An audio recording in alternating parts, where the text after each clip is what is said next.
much money is a good amount of money to have in an emergency fund for your van or your RV? Well, the answer to that is it depends. The biggest thing that it depends on is what kind of bells and whistles and amenities you have in your van or your RV. That is to say, how many things do you have that can actually break? And I think in addition to an emergency fund, you need to have a scheduled maintenance fund as well. So I kind of grouped those two things together, and I went back through my expenses for the last year to see what emergency fund money I had and what my maintenance costs were. So I want to share those with you, and you can kind of take that to know that that might be something that you can look forward to, or maybe you don't have any of the things that I have, so you're going to have to look at what you do have. Now, I didn't have a lot of breakdowns of any kind. I had one thing, and I can't remember what it was called, go wrong with the Ford part, and so I had to take it to a Ford dealership, and it cost me $160, and I can't remember exactly what it was called, but my van wouldn't move because I had to have whatever it was fixed. The biggest thing I had was I had to get a new generator. Now, the generators, you know, I've had two vans and I've had to put new generators in both of them, and they're $5,000 to put the generator, get the generator and have it put in.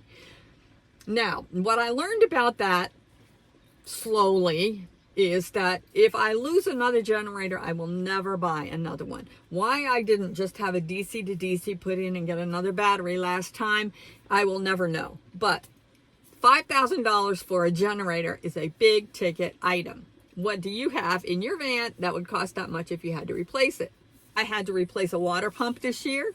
Water pumps aren't that expensive, but I didn't know where it was and I didn't know how to put it in, so I had to hire it done. I had a water leak too in a different place, and so I had that fixed and put the water pump in at the same time, and so both of those things with parts and labor cost me $300. And then I had some stupid things too, you know, like I have a sewer hose and there's a pipe in the back that it fits up in. It's got the cap on it. Well, the cap broke, and as I'm driving down the road, you know, and the sewer pipe went flying, and I didn't know that, so I had to replace the sewer pipe, which was $45, and I had to buy a new cap, which was $8. I have valve stem extensions on my dualies in the back, and of course they don't last forever, and every time you go to get, you know, your air checked, it loosens up or whatever, and I've had to buy valve stem extensions twice in the last 12 months, and they are $20 for each side, so it's $40, so it's $80. I have so much problem with my tires and everything to go with it. But lug nuts, lost 2 lug nuts. And what's interesting about it is the hubcaps that go on my front, they have 6 spots, but only 2 of them are real lug nuts. The other ones are just like for looks. And so I lost a lug nut on that side and on that side. I know I'm going to blame it on the tire people that they didn't tighten them up enough, but it could be that just a bad road. And they're an odd size. They were very difficult to find. Actually, my original son-in-law found them for me, and they were $25 each. So $50 for 2 lug nuts. Between my battery and my inverter, I have a breaker, and wrong size, I don't know, stupid things that I do, but everywhere I looked about what size I should have there, I got different answers. And so apparently the ones that I had in there were too small, too small. And so they kept tripping until it wore them out. So those are $35 each, and I had to buy 2 this year to replace those, and once those broke, I had to buy another one that was $45 that was bigger so that it doesn't trip all the time. So 3 breakers. There are other little minor things like cabinet latches that I had to replace. You know, you buy a package of those and they're like $20 or something. And I was able to put those in myself. So I am able to fix some things.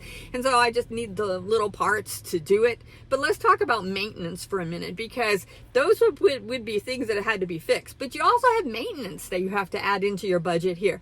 Now, I had to get new tires this year. I got them like 18 months is what they would last me. It was like I got 40,000 miles on them this time.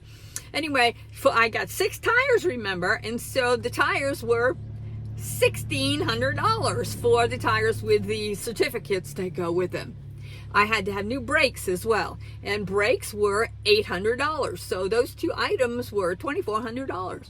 You got to have a couple of oil changes, in the van, which is like a couple $100, and then I have to have the oil change on my generator too. Don't forget that. And now that's $50. So what is that? $250 just for oil changes.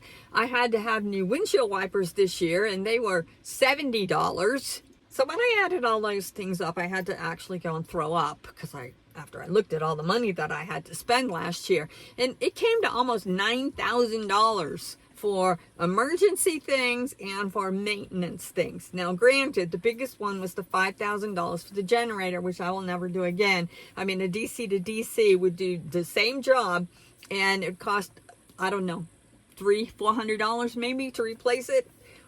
So I learned my lesson really the hard way. But the maintenance items, things you do have to consider in that as well, along with your emergency fund. So when somebody asks me how much money do you need in your emergency fund, I will continue to say it depends. You have to figure out what you have, how much it costs to fix everything that broke, if it broke in your van or your RV, and then add your maintenance to it, and that's how much money you need in a year. Could be a lot. Was for me. Anyway, until next time, get your emergency fund together.